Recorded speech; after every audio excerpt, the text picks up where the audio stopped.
Welcome to the Researching the Future, What's Next for the People Who Can Save the World conference. I'm Tim Winkler from Twig Marketing, and we're bringing this conference to you in conjunction with Stephen Matchett, publisher of Campus Morning Mail, looking at the key issues for Australian university researchers right now. This session is Cancer Trumps COVID, but who hears about the other 95% of university research? While a few fields of research receive regular headlines, we want to talk about how we engage the community in the other 95% of research that's often overlooked. This session will probe the future of research communication and ask what will cause Australians to take a first or second look at diverse research fields. I'm delighted to welcome Professor Emma Johnson, who has this week embarked on a new role as Deputy Vice-Chancellor of Research at the University of Sydney. Professor Shez Carney will be joining us soon from Alice Springs. She's Professor of Wellbeing at CDU and also CEO of the Interplay Project. And Ed O'Daly, the Director of Media and Communications at ANU. Welcome and thanks very much for your time today. Now, before we proceed, I'd like to acknowledge that I'm hosting this webinar from the lands of the Yorta Yorta people, and also acknowledge the traditional custodians of the various lands on which we all live and work today, and pay my respects to elders past, present, and emerging. This session is being recorded, and if you have questions, please submit them through the Q&A section and we'll try and get to them as we go. Now, starting off, Emma, when you were given the keys to the enormous research powerhouse at the University of Sydney, does it come with instructions? What are your biggest research communication priorities and opportunities at Sydney? Oh, thanks, Tim. Yes, it is day 2. So I am learning the ropes still, and I will be for a little while to come. But research promotion, research communication at universities is increasingly sophisticated. So you don't come in and have to make it all up yourself. There are teams of expert communicators around. And I think it's really in recognition of the fact that without the support of expert communicators, a lot of our research, a lot of the creation of fundamental new knowledge, whether that be in the quantum space or whether it be in a public good environmental research space, is not going to get out. You know, it's not going to get out there alone. One of the biggest drivers of whether or not a new paper, for example, gets a lot of press, really whether it hits the headlines, is whether or not it was accompanied by a media release written usually by university staff in collaboration with the researcher. And that's in part because, you know, they're experts at identifying how to avoid jargon, how to make connections between people and the research findings. Another big driver is, of course, the discipline area. But I think as universities, we've got a real responsibility to make sure that communities that we work with, that businesses, that governments aren't just navel gazing. So we're not just looking at what's interesting to human health, because there are so many other factors that are important to our well-being. We need to really expand that, but there's also fundamental new knowledge creation that we actually don't know yet what the connection is between that bit of new knowledge and well-being way down the track. So it is our responsibility to try and build those connections, and our teams work really hard to do that, to understand what drives reader interest.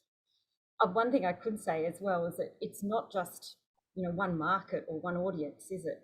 You know, we're really increasingly sophisticated at segmenting audiences, identifying them, and making sure that we try to connect through the right media. So, you know, I might be talking about newspapers being relatively old now, but certainly the younger generation who need to understand research and what's happening at the cutting edge of the universe, they won't be engaging necessarily through that format. So universities have social media experts. We are innovating and kind of experimenting with how to communicate research all the time. Ed, what's your thoughts on that? You're at ANU involved in getting research out there to a range of communities. Where do you start in identifying what's the story and which one are we going to get out today?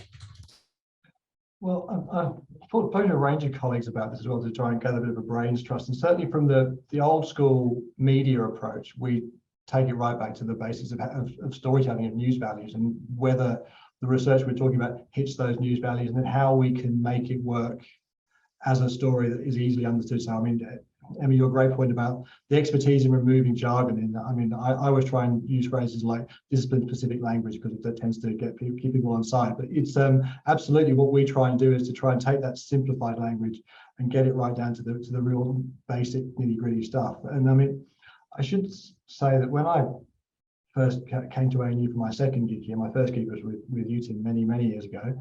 But it's not just the health stories that get the run. I couldn't believe that in my first week or second week, I had 2 pieces of ANU space research when I woke up in the morning listening to Radio National. And I mean, we just happened to have that wonderful alignment of work that was interesting, an ability to tell the story really well. So it was about, we didn't just talk about black holes doing things. It was, the hungriest black hole swallowing up whole, systems or whatever. So you get that real sense of something that's very relatable. And then also knowing the people you're talking to. So having that great relationship with the producers of those shows, knowing that they know their audience and that there is an interest there. So you're pitching it right. And I guess something I may come to later on is that media still works, and we shouldn't completely discount that and the ability to get headlines and the reach of stuff. But it's much harder work now. The days of pulling a well-written press release off a fax machine and going, this is really well written, we'll run this,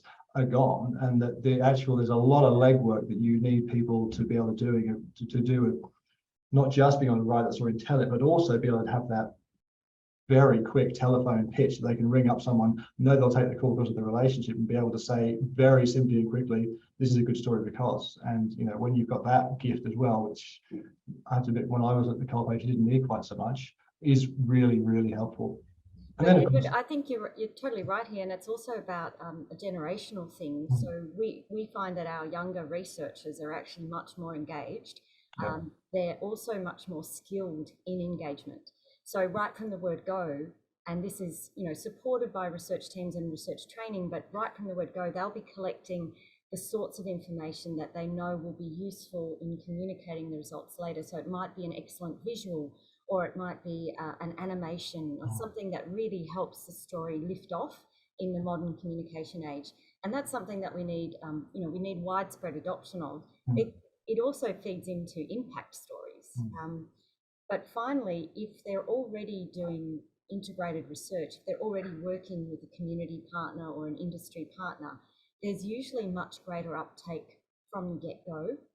The questions have been phrased, the research questions have been phrased so that they are important to a particular group. And there's an interest in communicating those final results. So that's also another way in which younger researchers are actually particularly good at getting immediate impact from research actions. Yeah, I think it's that point, with that very first starting point of the research, those researchers, you go, well, I know who this is important to. I'm going to be talking to them from the very beginning. And you did that sort of engaged research model. So not just here's a piece of information I have, what do I do with it? It's that they already know and they're already working with those people, and they've got this huge head start in telling the story. This brings up a really interesting question, which I have been posed at numerous universities that I have worked with, which is, now we have social media, do I really need a media team? Can I just get my researchers to do some tweets and posts, and we will tell our story direct from the researcher to the public? What's your thoughts on that? I mean, that's one extreme, if you like. The other is, how do we better empower our researchers, the young researchers, but also the old researchers who aren't very social media savvy, to be an addition to our media team? Yeah, so from a starting base of being a researcher myself and also supporting research ecosystems, I would say we absolutely need the expert research communication support in our universities and throughout our research agencies to increase impact, but also because we are asking so much of our researchers. You know, they have to be absolutely expert in their fields. They have to be able to communicate and write scientific, technical reports and papers. But then we're asking them to be entrepreneurs, to be working in the government's national interest all the time, to know exactly what that is, and then also to be able to communicate broadly to multiple audiences. Now, we can expect that some people might be able to do all of that and might be incredibly talented at that broad range of activities. But many of our researchers may be much more comfortable just working, you know, deeply within their field and actually don't want to be distracted, and we shouldn't be distracting them. So there's a combination of people, and we as a university, we need to support all of them to be able to communicate. The additional aspects are the communication fields and the ways of communicating are changing so rapidly that you have to be an expert in communications in order to facilitate a lot of that. For example, you know, I've had to be taught how to use TikTok and what works on TikTok. You know, I've had immense insights come from experts in that space that I could have never have found out myself. Yeah, I think it's a lot with each of these sort of stages of communication. It's about empowering people to get on and do the work. So it's certainly having a media team as an intermediary between you and the media, or to create the piece of content that's going to work on social media, is really helpful. But also spending the time, just like, you know, you wouldn't put someone up on the 7:30 report who's never been trained in how to talk to a journalist. You give them that support in doing it, but then you start to create a sort of army of people who are pretty self-sufficient. So we had an academic of the day just ask us for his media stats to take into his performance discussion, I guess. And so having that as background to say, yes, I do all my teaching and research, but look at all these people who are hearing about the university and my work through my media work. And this is someone who we barely have to speak to. He's, you know, active on social media, in the social media he's comfortable with. He's in journalists' contact books already. So he just off he goes, and that's great. And the more people who can do that, and I think those and the younger academics are very savvy. Also, don't forget that people have been using Twitter and Facebook for a long time. My mum and my mother-in-law are on Facebook. It's not like it's a thing that's hard to use anymore.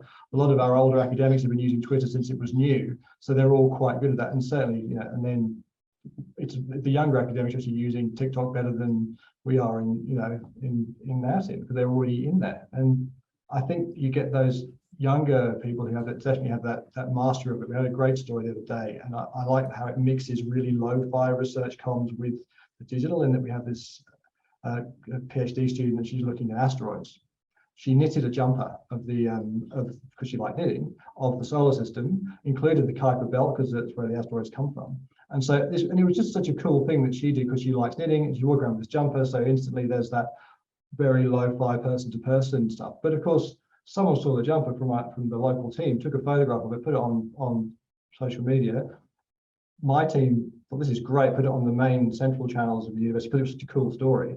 And then we're getting traditional media as well. So you've got that sort of bleeding between the two. But that was because this person, with no one would ever say to a researcher, can you make a jumper of your work? But the fact that she made this cool jumper of her work actually has got a lot of interest. And now, you know, we all know more about asteroids as a result. Yeah, and one thing that you prompted me to think about too, Edward, is the work that a university and a research agency can do to support a diverse array of voices in the media, because it's a two-way street. One is we have to empower our own researchers and ensure that we're empowering a diverse group of researchers who may actually not have great role models themselves in the media. They may not see a lot of their own type, and so there could be confidence issues, but also the media can tend to go to, you know, the most senior authority in an area, or you know, the top university even, that sometimes they're not really looking for an accurate spokesperson who really knows their research material. They're looking for a well-known or an easy to get to person. So there's a lot of fantastic work that's been done in Australia to build the profile, say, for example, of women in STEM. So the Superstars of STEM program, an explicit objective of that's run by Science and Technology Australia, was to enable female researchers or female identifying researchers to communicate, but also to build their profile so that they were easy for the media to access. There are now, you know, websites where you can search for academics much more easily than you could in the past. So there's a real responsibility that we have to diversify voices, we do see organisations like the BBC, the ABC, SBS, specifically bringing in policies that are making them look further, look wider, and represent a diverse array of voices. The conversation as a media outlet is spectacular at that as well. They really have some really proactive policies. And of course, the conversation is a great space for researchers to work, because they can work directly with an editor to improve their voice and to improve their output. And they are also in that space where everything is fact-checked. So they're in a nice safe space for a researcher whose whole reputation is based on integrity and accuracy. They're in that safe space, and they will also link all of their material to published work. So when you look at a conversation article, it's quite a different piece to what you'd see in a newspaper, and it's an almost intermediate space, and very, very evidence-based, accurate space for researchers to practice their communication skills. Can I talk a bit about the flip side of the challenge, if you like, which is how do we protect people against themselves, if you like? You know, for every researcher who is adept at getting their message out, there will always be some who either put themselves or the institution in jeopardy reputationally because of a lack of experience with a medium, or simply typos and errors, or a whole range of different issues. So how do you get that mix right? The policies to protect the institution and each other while also encouraging. It's an interesting one, actually, because also there's some overarching principles that are sort of we can't change. Academic freedom is at the core of everything we do, and so our academics are aware and encouraged that they have the rights and expectation as well to comment on their areas of expertise with complete freedom, and we'll back them on that. I mean, there is the caveat that if you're not really expert in something, maybe you shouldn't be saying it. But again, that's where one kind of relies on the community self-correcting a little bit. We have had instances where someone's gone, I don't think that person really knew what they were talking about. Well, that's not really for us to say. You have to rely a lot on people's just on their good judgment, and most people do have good judgment. And again, I think it's about that empowering and training. It's about saying, yes, you could go down a really extreme line, which will get you some headlines, but are you sure you want to do that? And is there a way that you can be clearer and measured at the same time? And again, it's about helping and offering that support. And also it's about reminding their colleagues that people have that right. As a former colleague here said that her dream for us was that you'd have two ANU researchers arguing opposite sides of the same argument on national television would actually be the perfect model of academic freedom and of profile and of the representation and breadth of what you can do. I thought that was quite a good point. But then it's about reminding people when they say, can you stop that person talking because we don't think they're right? Well, no, absolutely we can't. They have their right to their view, and you have your right to express your view, and feel free to have those counterpoints. And I guess the other side is quality control. It would be embarrassing for things to go with typos and whatnot, but I guess the best we can do is prove what we can. Well, there's an interesting role here also for the media to be fact-checking things and also holding up the professionalism of their own profession. Just using the term twice there, but what we do see is that there's articles that are retracted later down the track because of an error, for example, or a lack of replication ability. They are actually the ones that attract even more media than other articles. And it's usually because, and this is based on research, it's usually because they are saying something unusual, so it's newsworthy. So they're making a claim, it's unusual, it's a strange finding, it's surprising. These are all the things that the media will hook onto as being, okay, great, this is a newsworthy story. But it may indicate that actually there's a flaw in the experimental design, or there has been some overinterpretation by the researcher, or worse, some integrity and ethics issues. In the longer term, this will not benefit the researcher.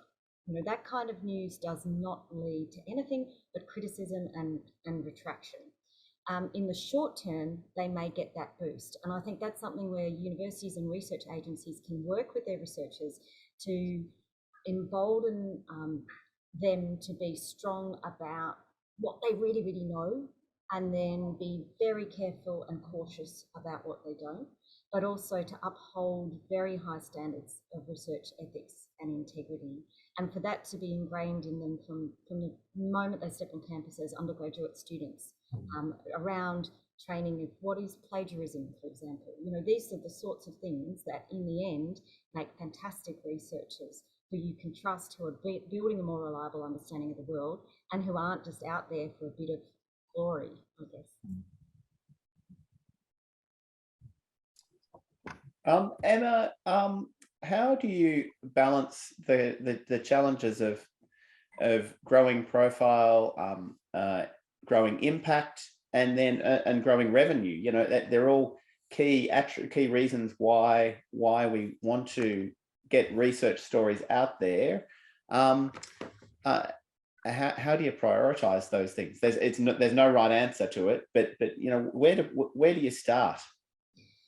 Yeah, look, there's no, you know, there's not many direct links between funding of research and getting a media story out there. You know, it's a long path between, you know, there's a lot of bows to draw between those two things. So that's one form of, I guess, protection of the research space, because most of our competitive funding is based on peer review of a research project and a research profile. So what has that research done? What is that team capable of doing? How exciting is this idea? And these are all judged by peer review. This is the safety net that we have to say that the research funding will go to really important projects. The media and the communication of the research findings is largely for different purposes. It's in order to enable impact. Now, obviously, there's a virtuous circle here. If we have impact, if we do good research, we provide benefit to the community, then we should get more funding. But it is an indirect mechanism in a virtuous cycle.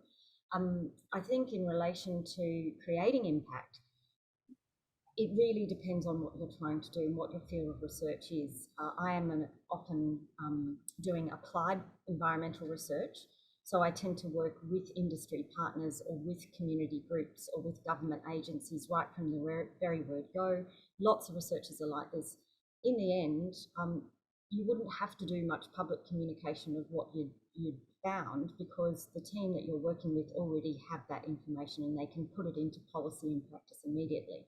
What you might want to do next is step up your impact from that local space into a national or a global impact. And that's where you might use broader science communication tools. But it really does depend on identifying what you want to do with your information. Sometimes the research that we do never makes it into the public sphere. It might be very confidential, commercially important information that is going into a long-term production of a new drug. For example, it might be very important security information research that's going into the defence of Australia's national interests.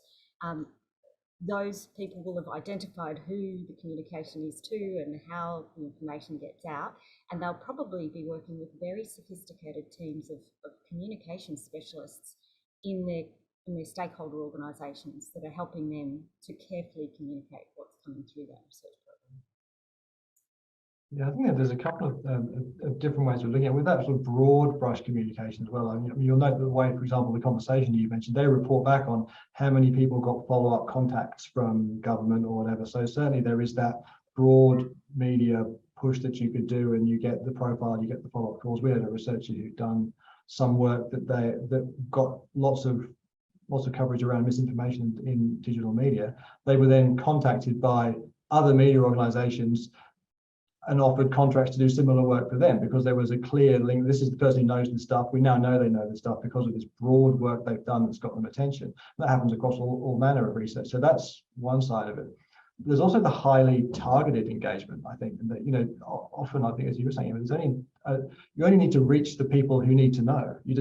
Not everything needs to be on mass media. And so if you know who your stakeholders are, if there's only 10 of them, and you can ring them all up. That's impact, and that's great engagement. It's really highly targeted, and that does work well. And certainly a lot of the needs that we're finding now from researchers who just want a guide to an engagement plan. How do I identify my stakeholders, contact them, work with them, and as that targeted engagement? And often those are the people who will eventually be either funding or lobbying people to fund your work. So it's quite important. And I should just on that, we had some people we were talking to the other day with a research project that they wanted engagement help with.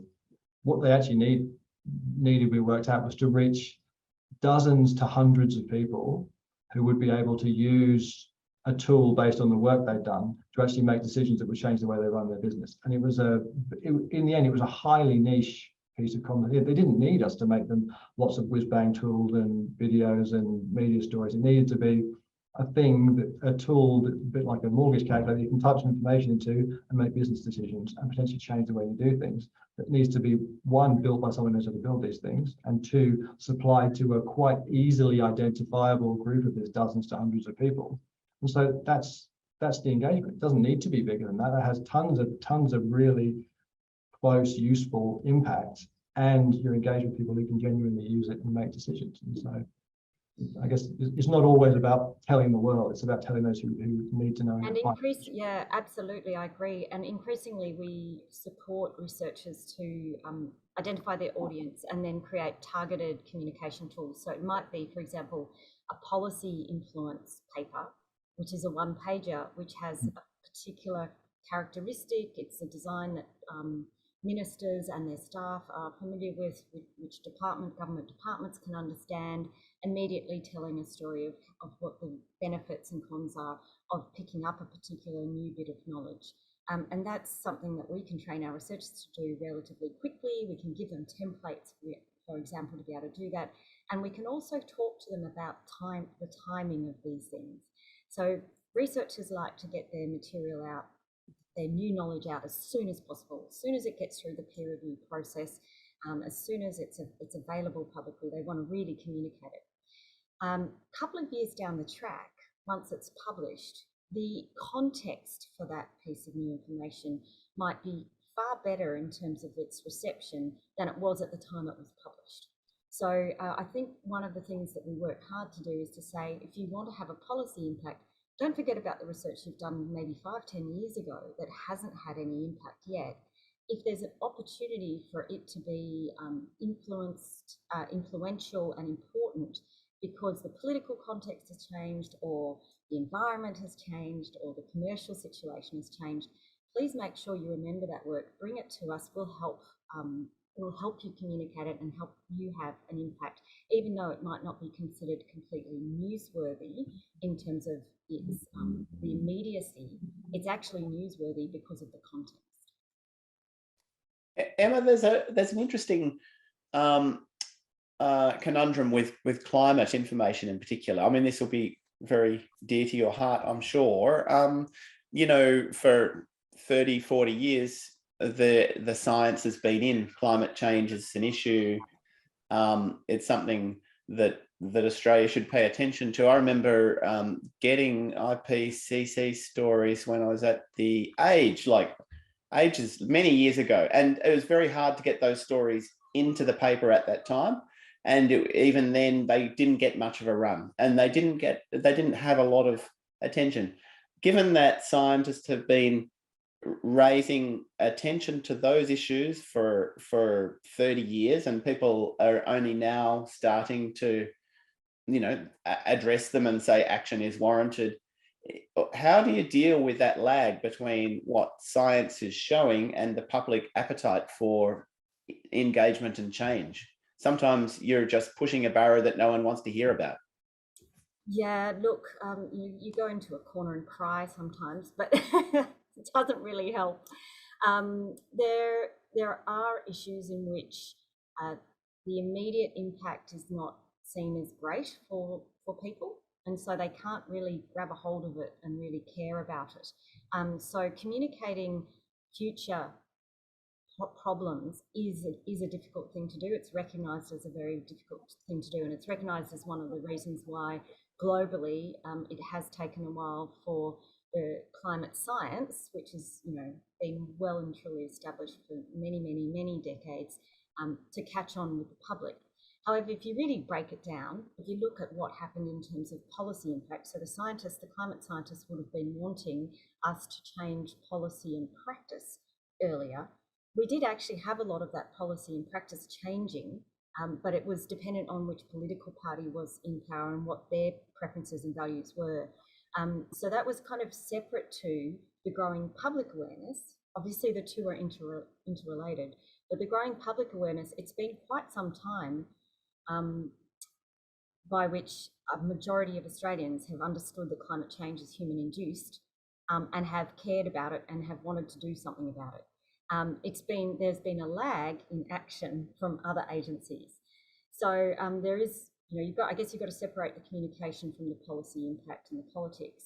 One thing that's really interesting over the last few years is that the two big things that have made it into the news, and this is based on analysis of data, is COVID and climate.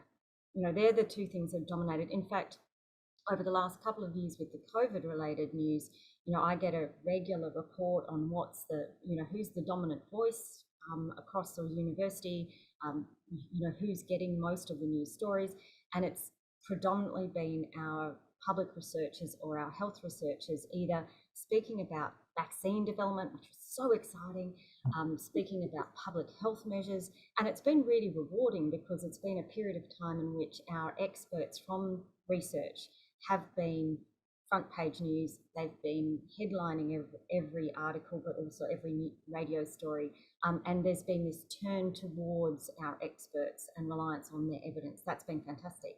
The only time that COVID wasn't the top heading was when we were going through climate-related extreme events, the fires, the floods, the heat waves, the mass die-offs. That's what's actually been the alternative news. So it's kind of, they're both disasters, and they've both been dominating space. I think as we move forward, as an environmental scientist and someone who's just written the State of Environment report for Australia, it's the first time ever that we've had an entire chapter on extreme events, extreme weather events, obviously, that are influenced by climate change. They're either made more extreme or more frequent or more extensive or all three. And this is going to dominate the news for many, many decades. Our response to these events, our resilience, how do we cope with them? How, just looking around Sydney and New South Wales this week, and what is, I think, the third or fourth major flood event this year has happened. We're looking at potentially having a very rare triple La Nina situation, which would mean we'd go into another wet season over this following summer. People are really understanding, like they never have before, the link between environment and human well-being. And that is going to change the media context for which communications happen. So instead of environmental issues like climate, but also land clearing, the biodiversity crisis, etc., there will be a greater understanding in the public and a greater hunger for information about them, because there is an understanding of what it means to your social well-being, your physical health, your economic well-being, even your spiritual health and your connection to country.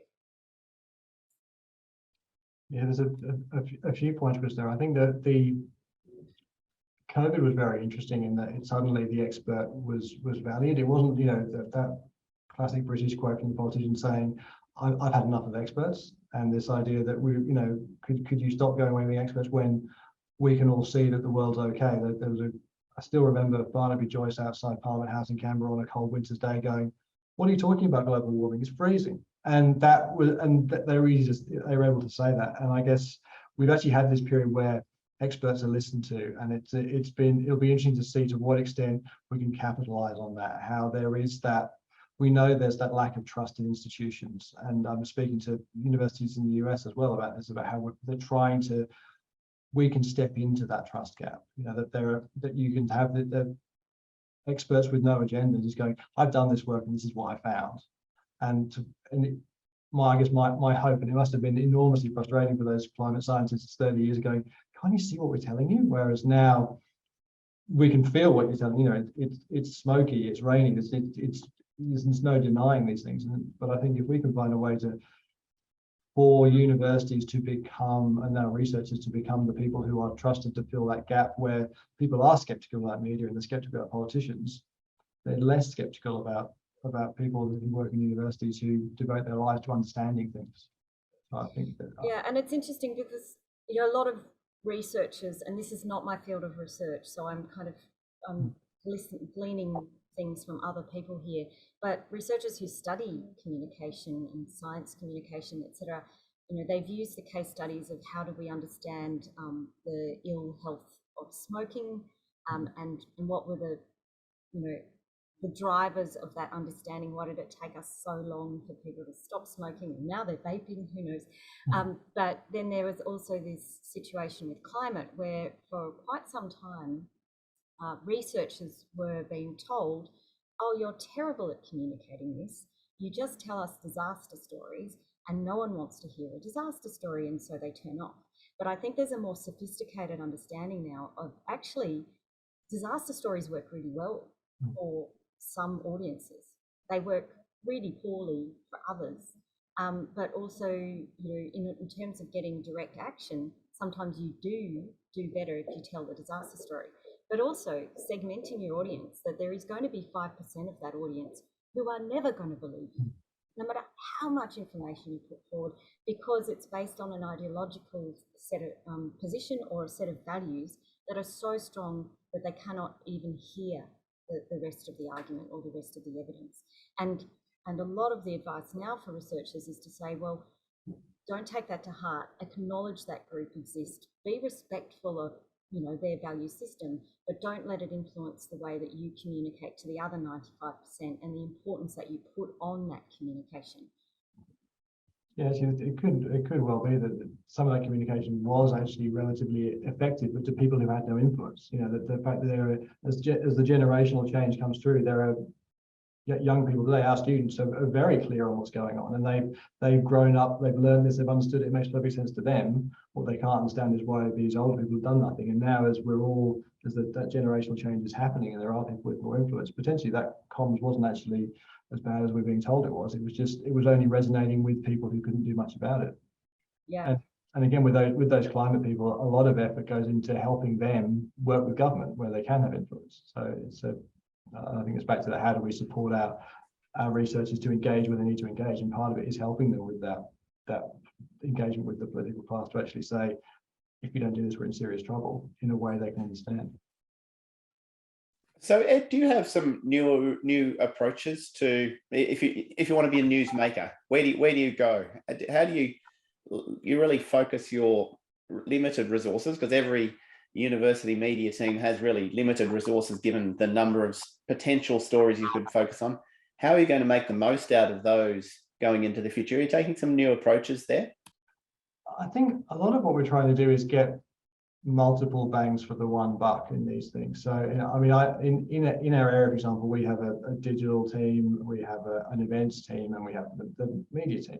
And so one of the things we've done recently is around the election. We have a very successful podcast called Democracy Sausage, which Mark Kenny, one of our professors, does out of our School of Public Policy. And so that's already got a great following. When the election was announced, we did live recordings. So we invited the public to actually come along and watch the podcast be recorded. We added, and often I find that research engagement and food go really well together. So we serve sausages at Democracy Sausage and other snacks. They've got people along for that. So you've got that event side of it. Two, you've got the podcast, which is already a very successful way for our own people just to bypass completely the news media and get to people's ears themselves directly. But then also what we've found with podcasts is potentially you get a good guest on. As my team are doing the final edit on it, that the digital guys, shout out to the media guys, there's a great grab in here. And then you're pitching it out to media. And what we even did with those was we took some research that we were doing around attitudes. So we've got people who do social research, taking the new findings that were going to be released later in the week, giving them to Mark first to talk about to his panelists first on his podcast. So we're actually giving our own exclusives to our own media first. So you've got all of these different strings all coming together at the same time to create something that has, as I say, multiple points of impact. So you're not just doing one thing, you're doing everything. And of course, you're sharing the link on social media, you're taking photographs of the event. You've got people who are highly active on Twitter in the audience. So you've got all, basically, it's about the more we can mush it all together and then use every possible channel. I think that's a great way to do it. So you've got that face-to-face engagement, you've got that research engagement, you've got your own channels, you've got earned channels, you've got the whole gamut. That's one way that we find is good to get big impact. So if you want to reach people in multiple ways, you need to use multi-channel, I think. And so does that mean it's becoming a traditional media last strategy as opposed to, get it in the newspaper in the olden days and then it'll flow? It's create other events and other channels first and then work out how it fits? How does the order work? I think you can do it both ways, because I know that do you announce the thing to the media to promote the political model of you drop out most of the speech before you deliver it. That can work quite well. You go, this has all happened, and then we come in later today, or you prioritize yourselves first and you do your thing first and your audience at your own. I think either way can work. I mean, the media doesn't like getting old news, but they like to be first, and often we'll pitch things to them first. But equally, you can take some of the stuff that you've already published and pitch them out again. So we're looking at another model where you have your own publication. A lot of the universities have great storytelling platforms of their own because you have to. You can't just rely on the media. You have your own platform. So put your stories on there, but why not do the pitch anyway? Call the media and say, this story is coming out in our magazine tomorrow. You're welcome to it as well. And so you can. There's more flexibility, I guess, in how we can order things, and that expectation isn't quite what it was. I think you can mix and match. I agree, and I also think that there are things that need to be communicated that the media won't necessarily pull up because it's not going to attract a large enough audience, or they have their own set of prejudice around what's hot and what's not. So I think by proactively promoting material in the way that Edward was talking about, we can actually be really responsible stewards of information delivery and impact. The other thing that I think is really exciting is people want to engage with research, even if they're not researchers. So some of them are doing it through citizen science, for example, really huge uptake in citizen science activities, which is a communication tool as well. But also there is, that kind of way that people want to live a researcher's life, but they can't, it's not their job, but they're very happy to sit in on, say, for example, a live tour of a lab. We might do live communications from underwater. They're particularly popular, hard to do. So you're diving and you're talking, and you're in the reef and you're talking about what you're doing. But people are really, really engaged with the everyday nature of research, the everyday activities of research, and they want to know more.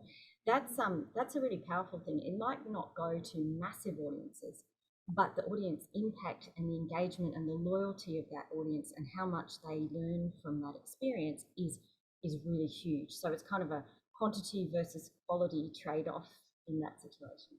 Yeah, there's a lot of interesting things you can do with models people can play with as well. So we have people who are doing pollen research. They were doing it because they were interested. They built the model, they built the tool that taps into their monitoring. So now people with hay fever know, we'll go to the ANU pollen people and see what the levels are like today and what do I need to do about it. And that, again, it's a particular audience engaging with your work, but it's because you've created those tools to make that work useful. And that's that sort of niche audience side of things as well. And I've got a colleague who's taken a whole bunch of audio that someone's made. So they're recording areas where they're trying to find the southern bullfrog, and so they have a distinctive call. There's a program that can listen and find out where the bullfrogs are. No human actually needs to really interact with it, but by building this storytelling tool where you can actually see where they are, or potentially listen to some audio if you want to, you're then making all this stuff accessible to people so they can engage with it in their own way. And that there's not necessarily a media story until we've saved the bullfrog or we haven't, but there is that public engagement that can happen all the way through, and particularly if you've got people who have that sort of digital storytelling, data visualization, model building combined, and those people do exist. that you can get some really cool things for people to, to engage with that research themselves in that sort of citizen scientist style. And cutting edge research is really a global endeavour these days as well. So many of our Australian researchers are regularly collaborating with international researchers. Some of the questions we're asking, they might be at the very fundamental end of, how does the world work, or they might be right down the translational end.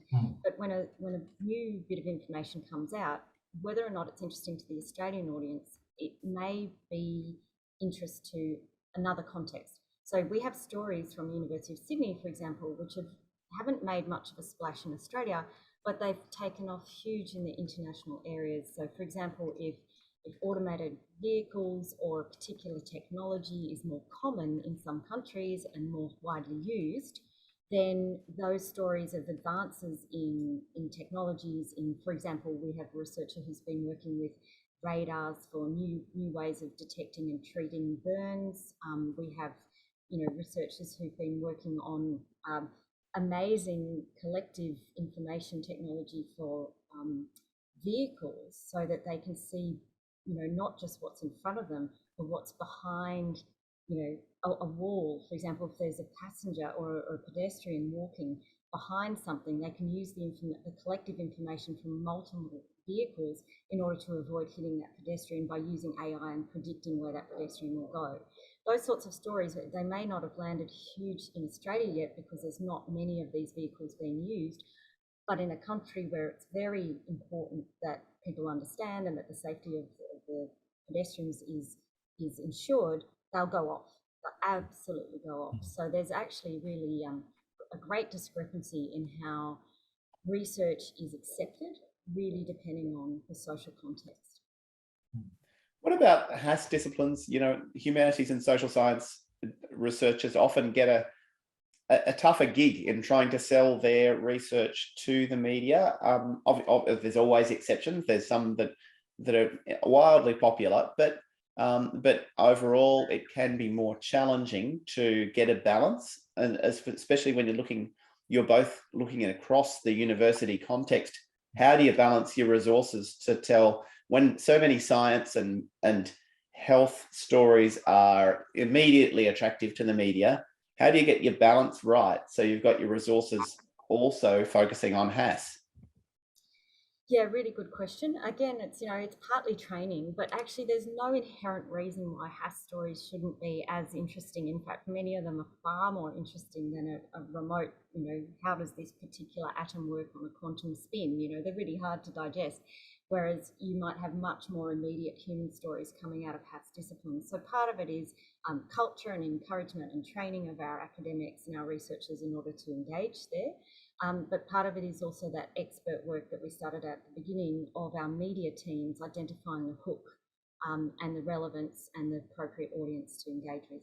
We had a wonderful story come out from the University of Sydney around one of our researchers who's working on Jane Austen books, and it really resonated because it came out during the COVID lockdown and everyone was reading more than normal. They were also feeling anxious, and this story was about a PhD student who really found a lot of comfort and really found a new way of thinking about herself from rereading the Jane Austen books and rereading Jane Austen. And the interesting thing here was, in part, I think it was really popular because it was a celebration of lifelong learning. So it wasn't just about the research, but it was about the researcher who happened to be, completing their PhD at the age of 88 and just being so empowered and loving doing research and doing lifelong learning. So it was a real celebration of what I think a lot of our older generations are turning to, which is going back to study and keeping their brains alive. And keeping their connections to culture and learning new things all the time. So there are a number of different reasons why a research story might take off, but a media team can help identify those beforehand.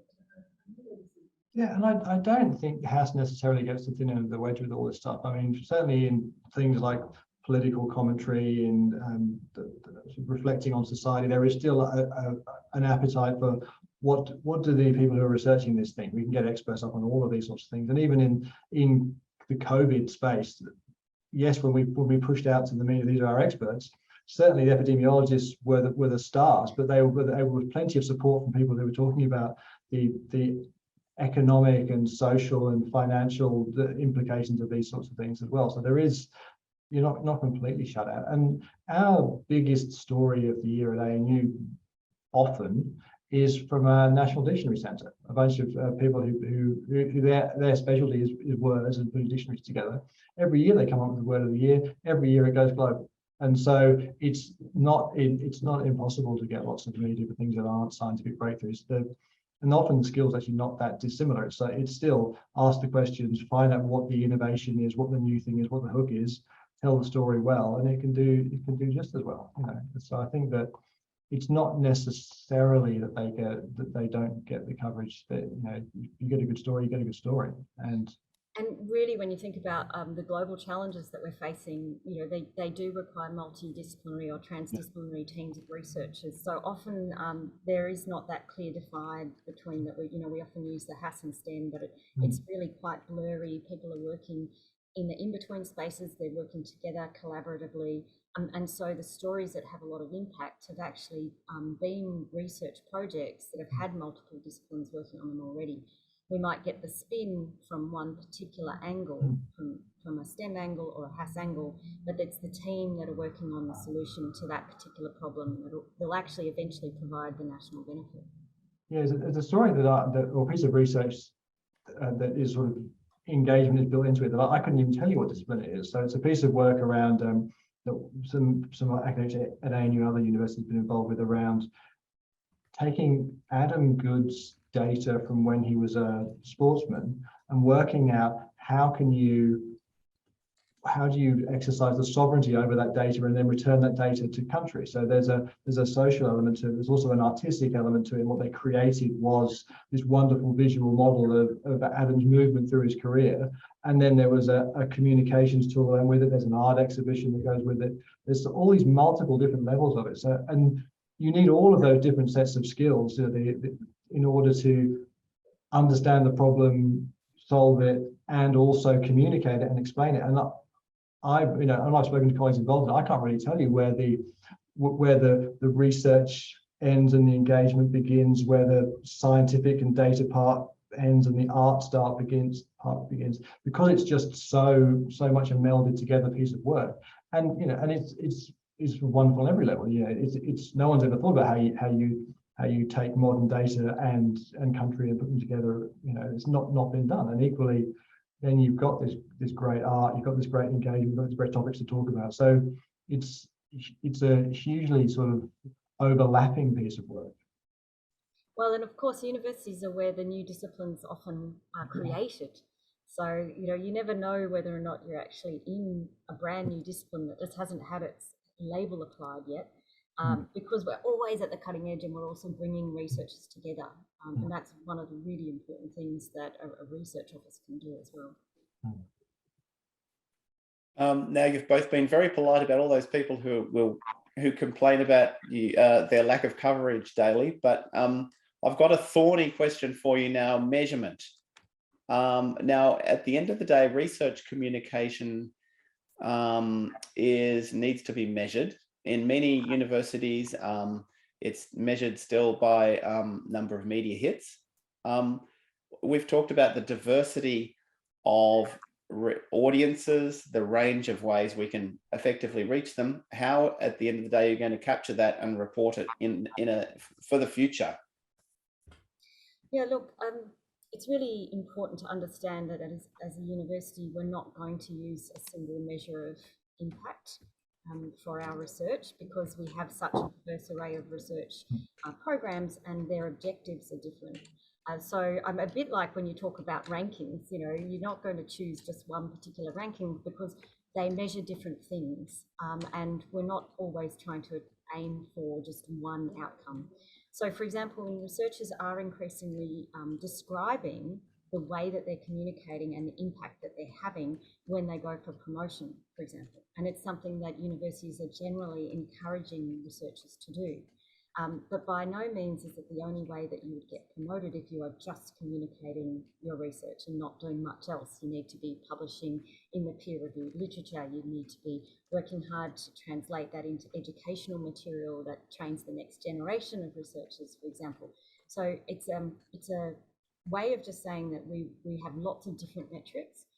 We will often, and this is a sophisticated evolving situation as well, because, for example, even in the citation space, you can now get really good information about whether or not it was a positive citation based on, language analysis, or if it was a negative citation. And, which one do you value more? I guess it depends what you're trying to do. Are you trying to incite an argument, or are you trying to actually get everyone to come along with your new paradigm? So, this area is evolving really quickly.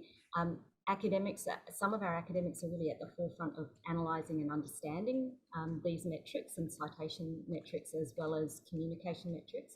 So we will often be driven by those new advances, and ultimately it will be an argument, a holistic argument and a holistic assessment from a range of different people as to whether or not the researcher has been successful at communicating to the audiences that they wish to communicate, and whether or not they are having an impact.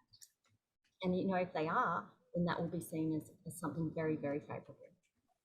Yeah, it's very hard, and you're right, it's a thorny question. Certainly what you don't want people to be doing is doing work to fit something that's measurable because it's measurable rather than doing what's valuable, and that's always a danger. And I mean, certainly in the sort of old media space, there are tools you can do to measure how many people have probably seen it. Whether they're that solid or not, I don't know, but certainly you've got a sense of scale. It's then quite difficult to try and reverse engineer those things as an impact measure to fit, say, the ERA process. But if you can collaborate with the people who are working on measuring that, you can start to find measures that work. But also, it's not just about volume. I was speaking to colleagues at Harvard, and they're saying, yeah, we know what gets clicks. Should we do it?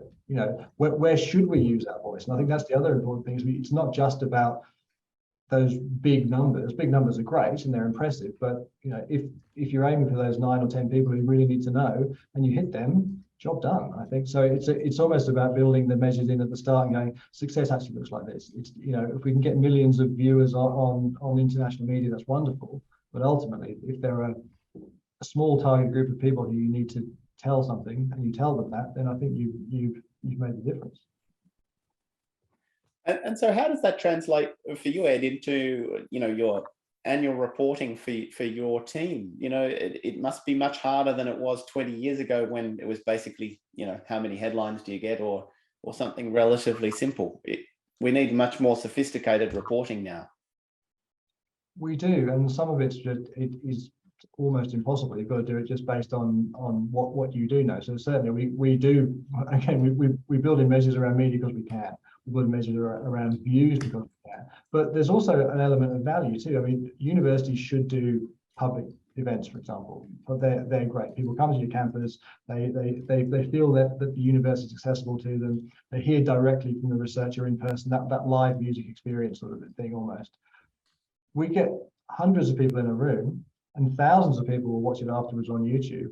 And so that doesn't mean we should just make YouTube videos, though. I think that it would be a real shame to lose that person-to-person thing, because it's great. And also there's all the ancillary parts that go with it when you meet people in the lobby on the way in and that kind of thing. So you've got to be careful how you use your raw numbers. I wouldn't want us to stop doing in-person things because you only reach the people you can see and you could just do it online. So I think that you've got to have multiple measures for different things and multiple measures of success. So while my media team might be measured on media hits, the events team are not going to be measured by the same volume of people. It's got to be what fits best. And then your colleagues in the government team, if they can get that researcher a meeting with the right politician, that is enormous. And you're not going to measure them on big numbers. You're going to measure them on the right numbers. So, and gosh, didn't we have all these numbers thrown up in the air when COVID hit? Exactly. Yeah. In-person was translated very, very rapidly. I saw amazing work done by media teams across Australia supporting researchers to transition, just as we supported our educators to move online within a 2-week period as shutdowns kind of moved across the country. We also saw those public events move from being public communication events with 500 people in the room to being online, to being very much more interactive. We found also to be scheduled at different times. So I think that whole media landscape has changed, and it's changed quite a lot, because I think you will also find, a bit like the gig economy, people are quite happy to have their food delivered at home and not bother to go out. It's just like they are quite happy to watch this podcast or this video 2 weeks down the track when they've got a moment, rather than at the exact time that we deliver it live. So audiences are changing, they're becoming more picky, and research agencies, universities are adapting to that and moving as fast as we can. Fantastic. Well, that's probably a great place to leave it at this point. Emma and Ed, thank you so much for your time. I would love to talk about this for another couple of hours, but unfortunately, we'll have to postpone that for another time when you have some more time in your diaries. It's been a really fascinating conference and series of insights from a whole range of researchers. Thank you to you all from Campus Morning Mail and Twig. We look forward to seeing you at the next one. Thanks a lot. See you. Thanks, Tim. Thanks, Ed. Thank you.